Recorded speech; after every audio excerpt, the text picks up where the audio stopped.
Welcome back to our channel. So by elections రెండు పార్టీలకు కూడా ఇది ఒక ప్రెస్టీజియస్ ఇష్యూ. నిజంగా బై ఎలక్షన్లో కాంగ్రెస్ కనుక విన్ అయితే ఏదైతే మిగతా ఎమ్మెల్యేలు అనర్హత వేటు పడిందో సో వాళ్ళకు కూడా మళ్ళీ బై ఎలక్షన్స్ పెట్టే ఛాన్స్ ఉంటుంది. లేదు అని అనుకుంటే సిచ్యువేషన్ ఇంకొకలా ఉంటుంది. అందుకనే ఈ స్టార్ క్యాంపెయిన్ పేరుతో రెండు పార్టీలు కూడా ప్రకటించిన లిస్ట్. మరి ఈ క్యాంపెయిన్లో ఎవరెవరు పాల్గొనబోతున్నారు అనేది చూద్దాం. అసలుకి ఈ లిస్టులో ఎవరెవరి పేర్లు ఉన్నాయి, ఎవరెవరు ఈ క్యాంపెయిన్లో పాల్గొనబోతున్నారు, జనాల మూడ్ ఎట్లా డైవర్ట్ చేస్తున్నారు అది కూడా చూద్దాం. ఇప్పటికే మనకు తెలిసిందే కాంగ్రెస్ అభ్యర్థి నవీన్ కుమార్ యాదవ్ అండ్ దాంతోపాటు బీఆర్ఎస్ నుంచి మాగంటి గోపీనాథ్ వైఫ్ సునీత ఇద్దరు కూడా పోటీలో ఉన్నారనే విషయం. అండ్ ఈ ఎంతమంది ఉన్నా అంటే గతంలో మనకి 211 మంది వేసినా కూడా స్ఫూర్తి తర్వాత కేవలం 81 మంది మాత్రమే ఉన్నారు. సో ఎంతమంది ఉన్నా కూడా ప్రధానంగా ఈ రెండు పార్టీల మధ్యనే పోటీ జరగబోతుంది. సో ఇప్పుడు ఒక్కసారి మనం బీఆర్ఎస్ స్టార్ క్యాంపెయిన్ లిస్ట్ అనేది చూద్దాం. సో ఈ లిస్ట్ స్వయాన ముఖ్యమంత్రి మాజీ ముఖ్యమంత్రిగా ఉండే కల్వకుంట్ల చంద్రశేఖర్ గారే చాలాసార్లు మీటింగ్లు పెట్టి మరీ పెట్టినారు. అండ్ కేవలం ఈ మీటింగ్లు ఈ క్యాంపెయిన్ లిస్టు మాత్రమే కాదు, ఇప్పటికే మాజీ మంత్రులుగా పనిచేసిన వాళ్ళందరూ కూడా ఆల్రెడీ క్యాంపెయిన్లో పాల్గొంటున్నారు. ఇక క్యాంపెయిన్లో పాల్గొనడంలో పాలంన పూలంన డైలాగ్ అందరు గుర్తుంటుంది కదా. అండ్ దాంతోపాటు ఆ క్రేజ్ కూడా పబ్లిక్లో చాలానే ఉంటుంది. అందుకనే ముందుగా మల్లారెడ్డిని దింపి క్యాంపెయిన్ అనేది ప్రారంభించారు. అండ్ దాంతోపాటు గతంలో ఎక్సైజ్ శాఖ మంత్రిగా చేసిన శ్రీనివాస్ గౌడ్ కావచ్చు, అండ్ త్వరలో తలసాని శ్రీనివాస్ యాదవ్ కూడా పాల్గొనబోతున్నాడు. అయితే ఈ క్యాంపెయిన్లో తలసాని శ్రీనివాస్ యాదవ్ ఏం చెప్తాడు? పార్టీ వైపు ఆయన వాయిస్ ఉంటుందా, లేదంటే బంధుత్వం వైపు ఆయన వాయిస్ ఉంటుందా? సో అందుకనే కొంత క్యాంపెయిన్కి దూరంగా ఉంటాడు తలసాని శ్రీనివాస్ యాదవ్ అనే వార్తలు కూడా వినిపిస్తున్నాయి. చూడాలి మరి ఆ స్టార్ క్యాంపెయిన్ లిస్ట్లో ఆయన పేరు ఉందా, అండ్ దాంతోపాటు ఎప్పటి నుంచి గ్రౌండ్ లెవెల్లో ఆయన ఉండబోతున్నాడని. అయితే ఈ స్టార్ క్యాంపెయిన్ లిస్టు గురించి చెప్పే ముందు అందరూ ఎవరైతే మాజీ మంత్రులుగా చేసినారో వాళ్ళందరినీ కూడా రంగప్రవేశం చేయిస్తున్నారు. అండ్ దాంతోపాటు వచ్చే నెల 11వ తేదీకి ఎన్నికలు. సో ఎన్నికల లోపు ఒక సభ మాజీ ముఖ్యమంత్రిగా ఉండే కేసీఆర్ కూడా పెట్టబోతున్నాడు అనే వార్తలు కూడా వినిపిస్తున్నాయి. సో పెడతారా లేదా అనేది తర్వాత విషయం, కానీ క్యాంపెయిన్కి సంబంధించిన ఈ లిస్ట్ అయితే చూద్దాం. సో కేటీఆర్ అనేది క్యాంపెయిన్ స్టార్ట్ చేసిండు, కంటిన్యూ చేస్తుండు. అండ్ మాజీ మంత్రిగా ఉండే గతంలో చేసిన హరీష్ రావు కావచ్చు, తర్వాత శ్రీనివాస్ గౌడ్ కావచ్చు, వీళ్ళు ముగ్గురు. అండ్ దాంతోపాటు మల్లారెడ్డి ఆల్రెడీ నలుగురు షెడ్యూల్ వైజ్గా, అంటే మార్నింగ్ నుంచి ఆఫ్టర్నూన్ ఒక మాజీ మంత్రి పాల్గొంటే ఆ తర్వాత సాయంత్రం పూట ఇంకొంత మంది. సో వీటితో పాటు కార్నర్స్ మీటింగ్ పెట్టాలి అనే ఆలోచనలో కూడా ఉన్నారు. సో ఆ కార్నర్ మీటింగ్ వచ్చే నెల 1 నుంచి ప్రారంభించబోతున్నారు. ఎందుకంటే 9 రోజుల పాటు ఉంటుంది కాబట్టి ఆ 9 రోజుల్లో వీలైనంత మందిని మనం ఓటర్స్ని ప్రభావితం చెయ్యాలి అని అనుకుంటే కార్నర్ మీటింగే దానికి సూటబుల్ అని అనుకుంటున్నారు. అండ్ దాంతోపాటు ఇక్కడ మైనారిటీలో మేజర్ రోల్ ప్లే చేయబోతున్నారు. అందుకనే మైనారిటీకి సంబంధించి కాంగ్రెస్ ప్రభుత్వం ఏమీ చేయలేదు, అండ్ కనీసం ఒక మంత్రి పదవి కూడా ఇయ్యలేదు అనే నినాదంతో బీఆర్ఎస్ పోవాలనే ఆలోచన ఉంది. అందుకనే గతంలో మేము మహ్మూద్ అలీకి మంత్రివర్గంలో స్థానం కల్పించాం, ఏకంగా హోంశాఖనే ఆయన చేతిలో పెట్టినాం అనే వర్షన్ కూడా మళ్ళీ పబ్లిక్లో ఇంకొకసారి వినిపించే ప్రయత్నం చేస్తున్నారు. అండ్ దాంతోపాటు మైనారిటీల ఓట్లు బీఆర్ఎస్ వైపు లాగే ప్రయత్నంగానే మహ్మూద్ అలీని కూడా ఇక్కడ స్టార్ క్యాంపెయిన్ లిస్టులు అనేది పెట్టిరనమాట. అండ్ దాంతోపాటు నిరంజన్ రెడ్డి కావచ్చు, జగదీశ్వర్ రెడ్డి కావచ్చు, గంగుల కమలాకర్ ఇప్పటి వరకు కూడా క్యాంపెయిన్లో పాల్గొన్నారు. ఆయనకు సంబంధించిన షెడ్యూల్ కూడా రిలీజ్ చేయబోతున్నారు. అండ్ మాజీ మంత్రిగా విద్యాశాఖలో పనిచేసిన సబితా ఇంద్రారెడ్డి తోటి కూడా క్యాంపెయిన్ చేయబోతుంది. అండ్ ఈ సబితా ఇంద్రారెడ్డి క్యాంపెయిన్లో మెయిన్గా నిరుద్యోగులకి ప్రభుత్వం ఇచ్చిన హామీలు ఏంది, అండ్ నిరుద్యోగులకు పడ్డ బాకీ ఏంది అనే దానిపైన కూడా సబితా ఇంద్రారెడ్డి చెప్పబోతుంది. అండ్ ఇదే దాంతో గురుకుల పాఠశాలలో ఇప్పుడు జరుగుతున్న పరిస్థితి ఏంటి, గతంలో బీఆర్ఎస్ ఉన్నప్పుడు గురుకుల పాఠశాలల పరిస్థితి ఏంది అనేది కూడా సబితా ఇంద్రారెడ్డి తోటి ప్రచారం చేయించాలనే వ్యూహంలో కూడా ఉందన్నమాట. దాసోజీ శ్రవణ్ కావచ్చు, కృష్ణారావు కావచ్చు, వివేకానంద్ గౌడ్ కావచ్చు, సుధీర్ రెడ్డి కావచ్చు, విష్ణువర్ధన్ రెడ్డి కావచ్చు. అండ్ ఈ విష్ణువర్ధన్ రెడ్డిని మనం మాట్లాడుకోవాలి, ఎందుకంటే మెయిన్గా విష్ణువర్ధన్ రెడ్డి దగ్గర మనం వచ్చి ఆగిన పరిస్థితి ఏంటంటే విష్ణువర్ధన్ రెడ్డి కూడా ఈ టికెట్ ఆశించిన లిస్ట్లో ఫస్ట్ పేరు అయింది. అయినా కూడా సో ఒకసారి పార్టీ నిర్ణయించింది కాబట్టి అసలు ససేమిరా అంటాడా, పార్టీ మారతాడా, లేదంటే క్యాంపెయిన్లకు దూరంగా ఉంటాడా, అసలు విష్ణువర్ధన్ రెడ్డి పరిస్థితి ఏంది అని అందరూ ఆలోచించినప్పుడు చాలా అనూహ్యమైన మార్పు విష్ణువర్ధన్ రెడ్డిలో కనిపించింది. మరి బుజ్జగించే చర్యలు ఫుల్ ఫ్లెడ్జ్డ్గా సక్సెస్ అయినాయి అని చెప్పొచ్చు కాంగ్రెస్ పార్టీతో పోల్చుకుంటే అని ఎందుకు అన్నానంటే అంజన్ కుమార్ యాదవ్ గురించి మాట్లాడినప్పుడు. సో ఆ లిస్ట్లో ఆయన పేరు ఉందా లేదో చూద్దాం. అయితే ఇక్కడ మాత్రం పీజేఆర్ ఒక కంచుకోటగా ఉండే జూబ్లీస్ నియోజకవర్గం, కానీ ఒకవైపు విష్ణువర్ధన్ రెడ్డికి గతంలో కూడా ఎక్స్పెక్ట్ చేసినారు కానీ రాలేదు. అండ్ ఇప్పుడు బై ఎలక్షన్లో ఎక్స్పెక్ట్ చేసినా కూడా సునీతకే కట్టబెట్టడంతో అసలుకి ప్రచారంలో పాల్గొనడు అని అనుకున్న విష్ణువర్ధన్ రెడ్డి ప్రతిరోజు క్యాంపెయిన్లో పాల్గొంటున్నాడు. ఏదో ఒక టైం షెడ్యూల్ పెట్టుకొని ఖచ్చితంగా నియోజకవర్గంలో తిరిగి బీఆర్ఎస్ పార్టీ తరఫున క్యాంపెయిన్ చేస్తున్నాడు. అండ్ కేవలం ఆయన క్యాంపెయిన్ చేయడమే కాదు, చేసిన అభివృద్ధి గురించి కావచ్చు అండ్ ప్రస్తుత పరిస్థితుల గురించి కూడా ప్రజలకి ఇంటింటికి తిరిగి బాకీ కార్డు పంచే కూడా చేస్తున్నాడు.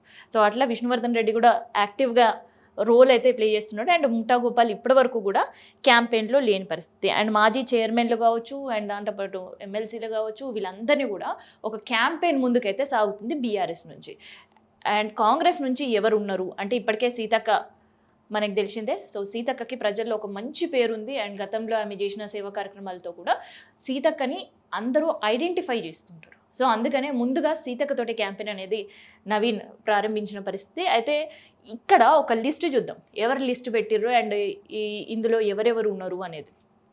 మీనాక్షి నటరాజన్ పేరు ముందుగా ఉంది, కానీ జూబ్లీహిల్స్ బై ఎలక్షన్లో మీనాక్షి నటరాజన్ ఎవరు అంటే ఒక 100 మందిని తీసుకుంటే అందులో 70 మంది ఎవరో తెలియని పరిస్థితి. అండ్ దాంతోపాటు లాంగ్వేజ్ సంబంధించిన ఇష్యూ కూడా ఉంది.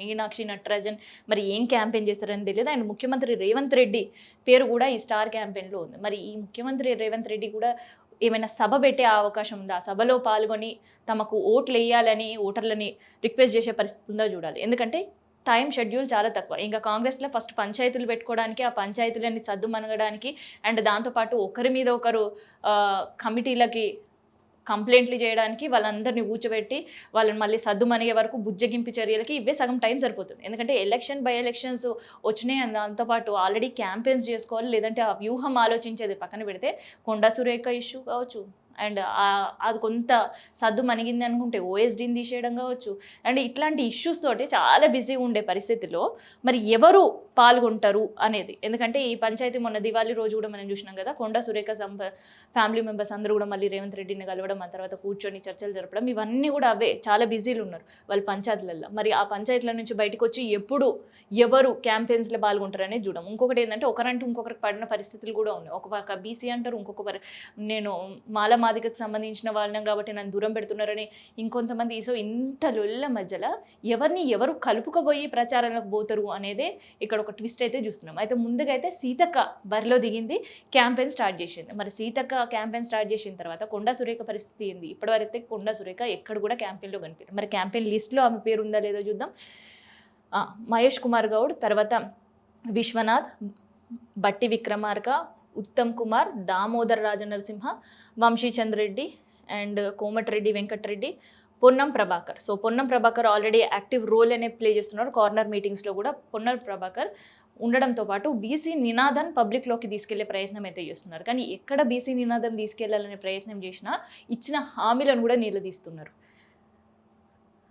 సీతక్క ఆల్రెడీ చెప్పినా కదా, కొండా సురేఖ లిస్టుల పేరైతే ఉంది, కానీ ఆమె బయటకు వస్తుందా, ప్రచారం చేస్తుందా అనేదే ఒక ట్విస్ట్ అనేది కనిపిస్తుంది అనమాట. జూపల్లి కృష్ణారావు కావచ్చు, వివేక్ వెంకటస్వామి కావచ్చు, అడ్లూరు లక్ష్మణ్ కుమార్ కావచ్చు, వాకిటి శ్రీహరి. సో వాకిటి శ్రీహరి తోటి బీసీ నినాదం అండ్ దాంతోపాటు మంత్రివర్గంలో బీసీలకు కూడా ప్రభుత్వం చోటిచ్చింది, దానికి నేను ఒక ఎగ్జాంపుల్ అని వాకిటి శ్రీహరి నుంచి బీసీ నినాదంగా అండ్ దాంతోపాటు సర్పంచ్ ఎన్నికల సందర్భంగా కూడా ప్రచారం చేసే వాకిటి శ్రీహరిని ముందుకు పెట్టే పరిస్థితి కనిపిస్తుంది. అయితే రేణుకా చౌదరి కావచ్చు అండ్ దాంతోపాటు Sampath Kumar and V Hanumantha Rao. So V Hanumantha Rao గురించి అయితే మనం చెప్పాల్సిన అవసరం లేదు. కాంగ్రెస్ ప్రభుత్వం వచ్చినప్పటి నుంచి కూడా ఏ అకేషన్ తీసుకున్నా, ఈ ప్రభుత్వం నుంచి కావచ్చు పార్టీ నుంచి ఏ పిలుపునిచ్చినా కూడా ముందుండి దాన్ని సక్సెస్ చేయడంలో ముందున్నాడు విహెచ్. సో అందుకని విహెచ్ ఖచ్చితంగా సభల్లో కావచ్చు, కార్నర్ మీటింగ్లో కావచ్చు పాల్గొనే అవకాశం ఉంది. అండ్ దాంతోపాటు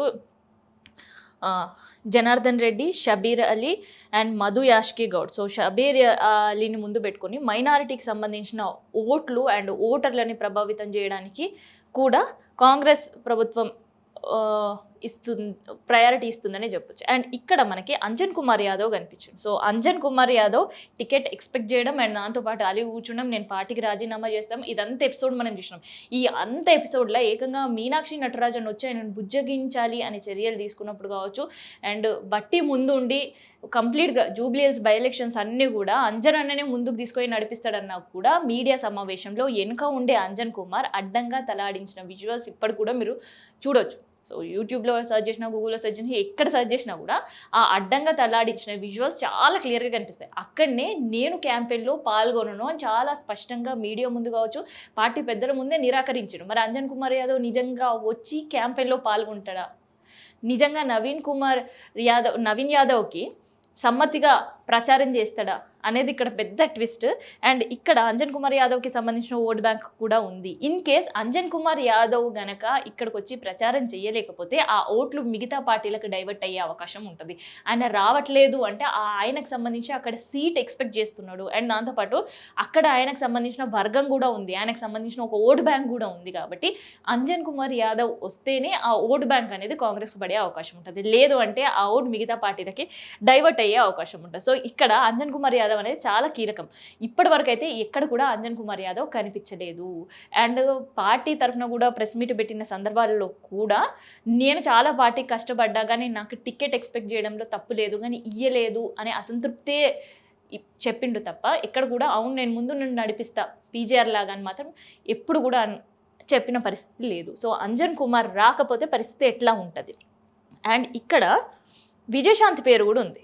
సో విజయశాంతి పార్టీకి చాలా దూరంగా కనిపిస్తుంది. ఎందుకంటే మంత్రివర్గంలో తనకు ఒక స్థానం కల్పిస్తారు అని ఎక్స్పెక్ట్ చేసిన విజయశాంతి అది కాంగ్రెస్ పార్టీ ఇవ్వకపోవడంతో విజయశాంతి పార్టీ కార్యక్రమాలకు కూడా దూరంగా ఉంది. అండ్ బీసీ సంబంధించిన బంద్ కాంగ్రెస్ పార్టీ ప్రకటించినా దానికి సంబంధించిన ప్రోగ్రామ్స్ చేసినా ఎక్కడ కూడా విజయశాంతి కనిపించలేదు. సో అట్లాంటి కీలక నిర్ణయాల్లో కూడా విజయశాంతి లేదు. అండ్ కోర్టు తీర్పులు ఇచ్చిన, హైకోర్టు సుప్రీంకోర్టు తీర్పులప్పుడు కూడా కాంగ్రెస్ పార్టీలు మీటింగ్లు పెట్టినా, సమావేశంలు పెట్టినా ఎక్కడ కూడా విజయశాంతి లేదు. ఇంకా చెప్పాలంటే బై ఎలక్షన్ సమీక్ష సమావేశాలు జరిపినప్పుడు కూడా విజయశాంతి వాటికి కూడా దూరంగా ఉంది. సో అట్లాంటి విజయశాంతి బై ఎలక్షన్లో వచ్చి క్యాంపెయిన్ చేస్తుందా అనేది ట్విస్ట్. సో ఇట్లా చాలా ట్విస్టులు ఉన్నాయి. అండ్ చాలా మంది ఒక డౌట్ఫుల్ లిస్ట్ అయితే నెంబర్ ఆఫ్ లిస్ట్ అయితే కనిపిస్తుంది, కానీ దానిలో పాల్గొని ముందు నడిపించే వాళ్ళ క్యాంపెయిన్లో ఎవరు అనేది అయితే చూడాలి. సో ఇది రెండు పార్టీలకు సంబంధించిన స్టార్ క్యాంపెయిన్ సభ్యులకు సంబంధించిన లిస్ట్ అయితే రెండు పార్టీలు పోటాపోటీగా ఇచ్చారు. అండ్ క్యాంపెయిన్స్ కూడా అంతే పోటాపోటీగా జరుగుతున్నాయి. అయితే ఎవరు వచ్చినా ప్రజల మూడ్ చేంజ్ అవుతుంది. అండ్ ఎవరికి ఎక్కడ ఎంత ఓట్ బ్యాంక్ ఉంది అనేది ఆలోచించిన తర్వాతనే ఈ స్టార్ క్యాంపెయిన్ లిస్ట్ అనేది రెండు పార్టీలు చేసినా కూడా పార్టీల పైన అసంతృప్తి కావచ్చు, తర్వాత మంత్రివర్గం పైన అలుగుడు కావచ్చు, ఇట్లాంటి ఇష్యూస్తో అయితే కాంగ్రెస్ పార్టీలో చాలామంది క్యాంపెయిన్కి దూరం ఉండే అవకాశం అయితే ఉంది. సో చూడాలి ఈ క్యాంపెయిన్లో ఎవరెవరు పాల్గొంటారు అండ్ కాంగ్రెస్ పార్టీని ఎట్లా ఎలక్షన్ల నుంచి గట్టెక్కిస్తారు అనేది.